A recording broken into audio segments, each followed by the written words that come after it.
Hola, aquí estamos de regreso después de un paréntesis. Esta es nuestra clase número 4 de Historia del Lenguaje Cinematográfico. Hoy vamos a hablar sobre los inicios del cine inglés a través de la denominada Escuela de Brighton. Los inicios del cine inglés se presentan a fines del siglo XIX, al igual que ya habíamos recorrido los inicios del cine en Francia y en los Estados Unidos. Los fundadores fueron William Friese Green y Robert William Paul, que patentaron aparatos vinculados al registro de imagen en movimiento, y luego un grupo de fotógrafos, entre quienes se encontraban James Williamson, Alfred Collins y George Albert Smith, se instalan en Brighton, inicialmente como fotógrafos, y luego muy interesados en la realización de películas. A partir de aquí, historiadores con el tiempo han llamado a este inicio del cine inglés o del cine británico Escuela de Brighton. ¿Qué los diferencia de lo que habíamos visto nosotros previamente? En el caso de los Lumière y los inicios del cine francés, hablábamos de una apuesta a un cine que oficiaba como un registro mecánico de la realidad, un cine que no se preocupaba por mucho más que captar un documento. En el caso de Georges Méliès hablábamos del surgimiento del cine como espectáculo, y en el caso de los cineastas de la Escuela de Brighton estamos hablando de un puñado de creadores que empiezan a experimentar con elementos de lenguaje cinematográfico. Para muchos historiadores, ellos son los fundadores de la gramática cinematográfica. Ahí tenemos, por ejemplo, un material de James Williamson, que, bueno, claramente ven un traveling allí sobre el mar. Y, entre otras cosas, ¿qué introducen estos cineastas tempranos ingleses? Bueno, el uso del traveling, el uso del primer plano, el uso del plano y contraplano, el uso de la sobreimpresión, que ya lo habíamos visto ahí en el caso de Georges Méliès, que lo utilizaba como truco. Ellos fueron grandes exploradores también de la ficción, y también generaron algunas pequeñas películas con un acento puesto en la fantasía. Pero luego se preocuparon por otras historias en las que empezaron a trabajar, por ejemplo, con montaje paralelo, como es el caso de una película que se llama Stop Thief, en donde hay una persecución clásica o típica entre policías y delincuentes, y las imágenes se van alternando a través de un montaje paralelo. Todo esto estamos hablando principios del siglo XX. Aquí tenemos una película muy particular que se llama A Big Swallow, que me voy a correr un poquito para que la puedan ver, también de James Williamson. Y tenemos a este hombre que está siendo retratado por un fotógrafo, el hombre que de alguna manera no soporta más la situación, se acerca, abre la boca y devora al fotógrafo.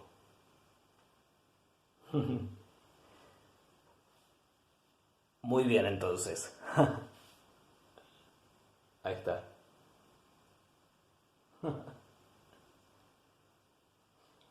Entonces, para que quede claro un poco las aportaciones de la gente de la Escuela de Brighton, justamente tienen que ver con el lenguaje, ¿no? Con el lenguaje cinematográfico. Son los primeros, decíamos entonces, en experimentar. Previamente, volvemos a recapitular, tanto en Estados Unidos como en Francia, lo que se había generado, más que nada, y acá no sabemos qué es lo que está haciendo, pero lo vamos a apagar. Lo que se había generado era una idea de producir más bien a ritmo frenético, sobre todo en los Estados Unidos, en Francia también al comienzo, ¿no? Y no se pensaba mucho en, estoy alejando un poco el plano, estoy muy primer plano, no se pensaba mucho en qué se estaba generando, ¿no? como lenguaje. Así que bueno, es importante que los visiten a los ingleses, ¿eh? Bien, por otro lado, quería ir un poco a otro movimiento que surgió en Francia en aquel tiempo, otra corriente, que fue la corriente del denominado film d'art, ¿ah? O cine de arte. Nosotros de Francia lo que habíamos desarrollado básicamente eran los hermanos Lumière, por un lado, con la apuesta que ya hemos mencionado, y Georges Méliès por otro. Ahora, ¿qué fue lo que propuso esta gente del film d'art? Una corriente de películas destinadas más que nada a un público de aristócratas, intelectuales, y de alguna manera lo que ellos se proponían, estos cineastas que en realidad todos venían de diferentes expresiones artísticas, eran escritores, actores, directores de teatro, ninguno de ellos muy exitoso en sus respectivas áreas, esto hay que decirlo porque es cierto, y la propuesta de ellos era elevar el cine al Olimpo de las artes, ¿no? Recordemos que en los comienzos el cine era una expresión netamente popular, y lo que ellos quisieron explorar y el objetivo que se propusieron más que nada era acercar todo ese público que no iba a las exhibiciones de películas en las ferias o en los teatros. Recordemos que el público inicial del cine fue, volvemos a repetir, de corte más popular. Entonces, ¿qué es lo que hace esta gente? Trabajar sobre novelas, hechos también sobre hechos históricos, o bien adaptaciones de clásicos de teatro. ¿Qué es lo que tuvo en contra este movimiento del film d'art? Produce un retroceso en los avances de ese incipiente lenguaje cinematográfico, porque estas películas, una de ellas por ejemplo es El asesinato del duque de Guisa, están todas filmadas con un estilo netamente teatral, planos muy largos en donde no hay variación de planos ni de puntos de vista, como si lo establecían por ejemplo los ingleses que acabo de mencionarlo.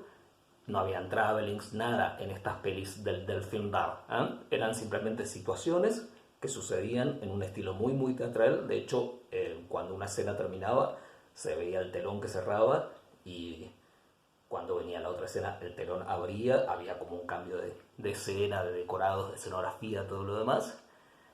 Y bueno, la cámara tomaba la posición de un espectador teatral. De hecho, se filmaban estas películas en salas de teatro.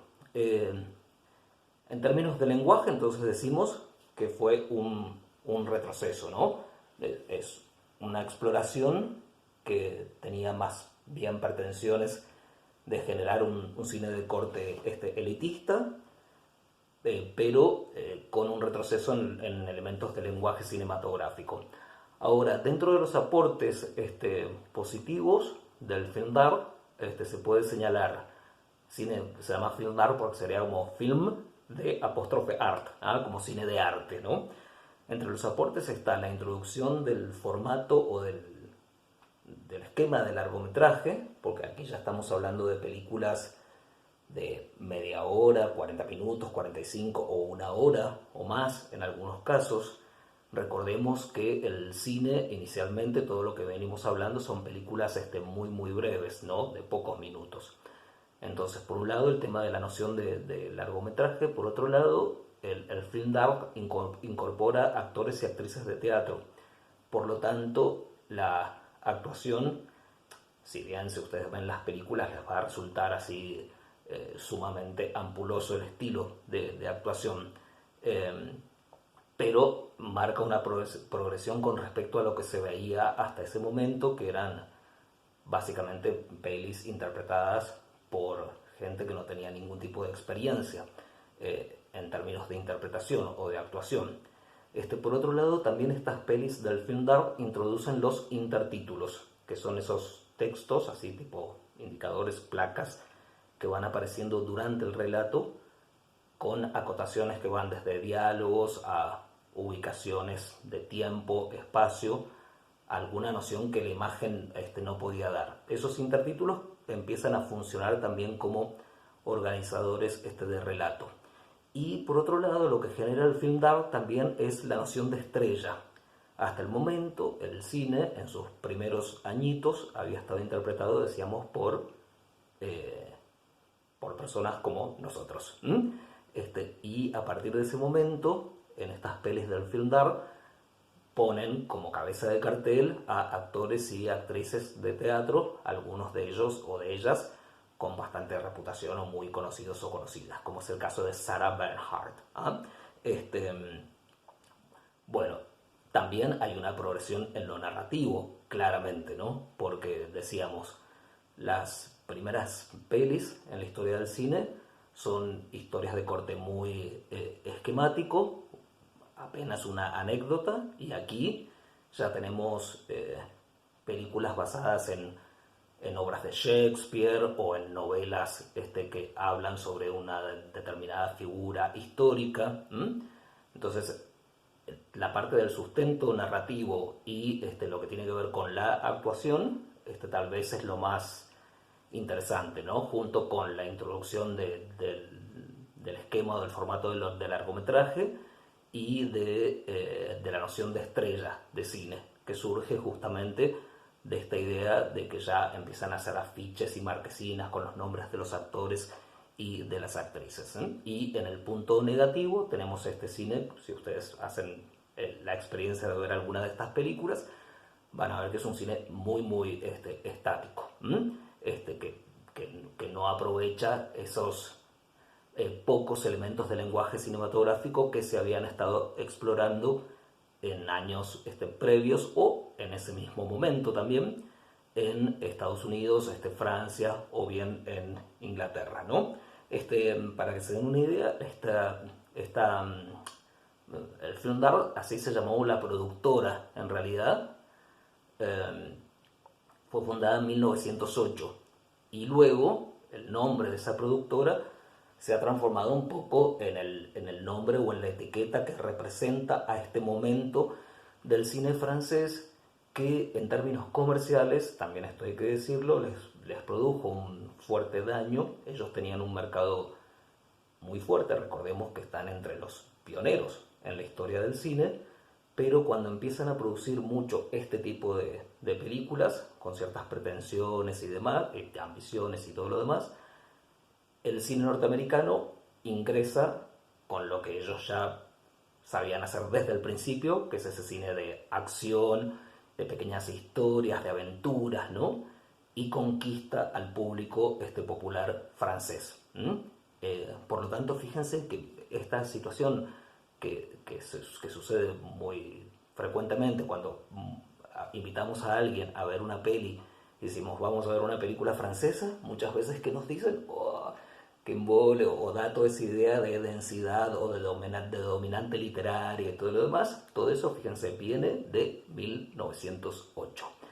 Bueno, nos encontramos muy prontito con la clase número 5, en la que vamos a hablar sobre la fundación de Hollywood, por un lado, y sobre el primer gran cineasta de importancia en los Estados Unidos, el señor David Griffith. Nos encontramos prontito.